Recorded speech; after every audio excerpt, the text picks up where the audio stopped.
Welcome back to some new r/malicious compliance stories, where people comply to the letter, but not the spirit of a request. I hope you had a great day. Thanks for all the likes and comments on the last video. And now, let's start with the first story. It's called Complain to Everyone. Every morning I walk my dog at the off-lead dog park. As it's a small town, all the dog walkers have become friendly. I made friends with June, an older woman. June told me this lovely story from about 25 years ago. June was working as a school teacher and was retraining as a social worker.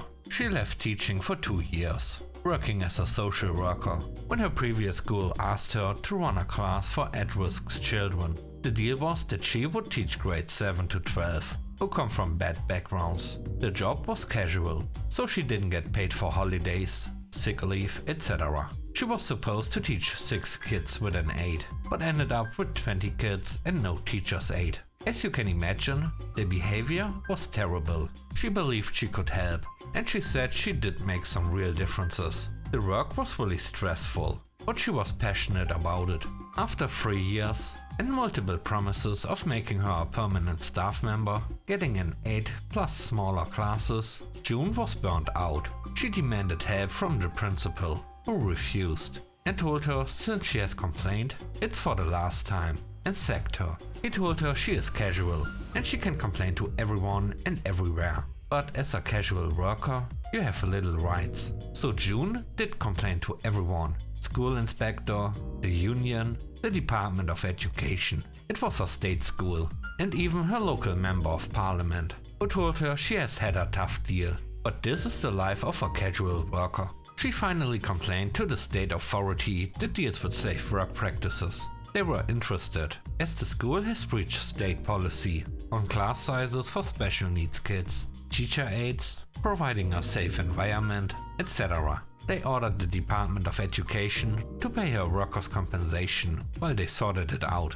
So now June was paid each fortnight, including leave and all benefits. 52 weeks a year instead of 40. The fallout was big after the investigation. Lots of people sacked or moved on. What this did was leave June without a boss. The Safe Work Practice Department closed the case, as they believe it was now a Department of Education matter to pay June out. Everyone has forgotten about June, and she got lost in government paperwork. They still paid her, and she kept quiet. It took 10 years before they found her in an employee audit. Then they paid her out. June was ready to retire about them, so it worked out beautifully. The next story is called They Insisted. I'm a part-time gastronomy service worker. I typically work breakfast buffets or coffee service for something to do and a free breakfast while getting paid. The work is fairly easy and doable for someone a little bit older with a bad back and bad knees. I actually work for a temp service. My boss sends me to different hotels or companies for specific events. I was helping with breakfast service at a hotel, and it was not very busy. So they were trying to look around for something for me to do, to get their money's worth. They decided that they wanted me to unload pallets of cases of bottled drinks in glass bottles. I told them that it was not allowed, because of the terms of my contract, and that they had requested service personnel, not dock workers. Also completely impossible with my limited physical capabilities. But they insisted. So I ran to the first case and started taking out each bottle and setting it on the side. They asked me what I was doing. I said I was incapable of lifting a full case of glass bottle drinks. So I would have to unload each case bottle by bottle, move the case and then refill it with the bottles. It would have taken hours instead of about 15 minutes. They sent me back to the breakfast buffet. The third story is called Told to Do It. I work on an IT team for a small company. One of the things we support are marketing campaigns for our company. Peter, the sales manager, has this brilliant idea of targeting a cross-section of 2 audiences for a new marketing campaign. He pitches it in a meeting, and everyone gets super excited about this. After the meeting, Peter asks my boss Katie to set it up. Katie pushes back immediately, saying she is confident that this new audience is not worth our time, and is maybe 200 potential customers. out of 200k. Now, Peter has a lot of sway in the company and doesn't want to admit he made a mistake about his customers. And said, well, I already said we were going to do it, so just do it. So I put in the requirements. And it is worse than Katie thought. 47 people. Once again, this is escalated to Peter, who insists we just do it. And he complains we are behind schedule on getting this done.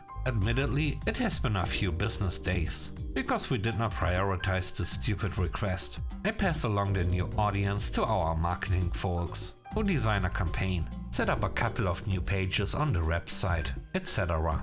Our average transaction sales are pretty small, but we have a lot of repeat transactions from our customers. But just with the time I've spent on it, there's no way this campaign is paying even my salary, much less everyone else who spent time on it. Katie doesn't want me to spend another second on it, but Peter, who again we have kept in the loop this entire time, wants to see it in our Power BI report for the sales team and the C-suite. Normally, something this small would be rolled up into an other category, but Peter wants to see it, so I make sure that it is listed. In the updated bar chart, there's a line of text at the bottom, no bar associated with it, because after 4 weeks, clicks 2, sales $0. I was not at the meeting after this went live, but I heard Peter went on a long spiel about the growth potential of this new campaign. Katie and I are confident he's going to put it in his self-review about how innovative he is, assuming he still has a job. The last story is called Team Player. Many years ago, I worked in aged care as a personal care assistant, the lowest rung of nursing staff, basically responsible for all the physical labor, such as showering residents, assisting them to go to the toilet, getting them in and out of bed, that sort of thing. I loved my job. I genuinely did, and for a while worked at an agency going from place to place, before getting poached by a specific nursing home, which is where this takes place. I had been working there for about a month, doing 4 days a week, all afternoons, 3 to 10 p.m. And 2 of those afternoons were back to back, Wednesday and Thursday. And this is where the other nurse comes into play. Every second Wednesday, without fail, she would call in about 20 minutes before her shift. The 10 p.m. to 6 a.m. overnight shift was due to begin, leaving no time to get agency staff in to take over. Now, I could wait until they arrived, but by the time they got there, it would likely be after 12, and my trains home would not be running. So in the end, I took on a double shift, 3 p.m. to 7 a.m., leaving me tired mentally and physically, trying to get home on a packed morning rush hour train, so not much fun. This meant that by the time I got home, it was around 9:30 a.m. I couldn't get to sleep right away, due to needing to eat, shower, and do the plethora of tasks needed to be done before going to bed for the day, meaning I wasn't able to get to sleep until around 12:30. My train to work left at 1. This was obviously untenable, and after trying to do a double, followed by a regular shift, sans sleep a few times, I realized I was becoming a danger to my residents, my fellow staff members, and myself, due to not being able to maintain concentration. In the end, I told my RN that on Thursdays after a double, I would not be able to do my shift, for fear of someone getting hurt. This had been happening for about 6 months now, when I got called up to the office of the owner, who promptly sat me down and berated me for taking every second Thursday off and not being a team player. I tried to explain why it was that I was taking those Thursdays off, but she would not listen. So in the end, I walked out with a write-up and a threat of termination if this behavior continued. Fast forward to the next Wednesday. As usual, the other nurse called in 20 minutes before shift start, saying she couldn't make it, leaving us a nurse down for the night. So the only person on for that entire shift would be a registered nurse. And you can't lift or assist people with only one person without using a host. And even then, you are meant to have 2 people for safety reasons.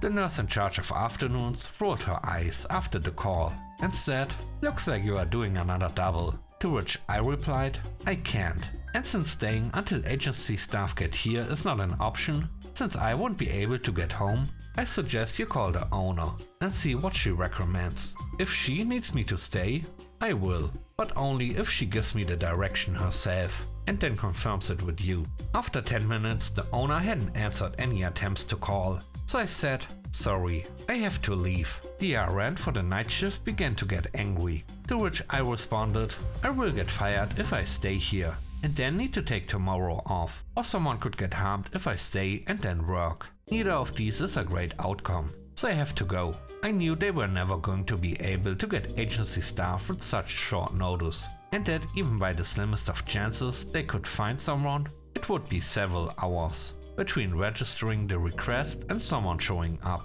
So I walked out the door and hung around the corner for half an hour, knowing I would get a call sooner rather than later, and that I needed to be close by in order to get back and ensure my residents got the care they needed overnight. The call came, I returned, and 2 nights later I got a call from the owner, who authorized me to work doubles as needed and take the next day off for safety reasons. As far as I know, the nurse who did the late call-ins was still working there when I left a year later. Thanks for watching the video to the end. I hope you enjoyed it. If you did, please don't forget to leave a like, comment and subscribe. And if you have time, watch another one of my videos. Also, if you want to support me further, check out the channel membership or Patreon. And now I hope you have a great day. See you soon. Bye bye.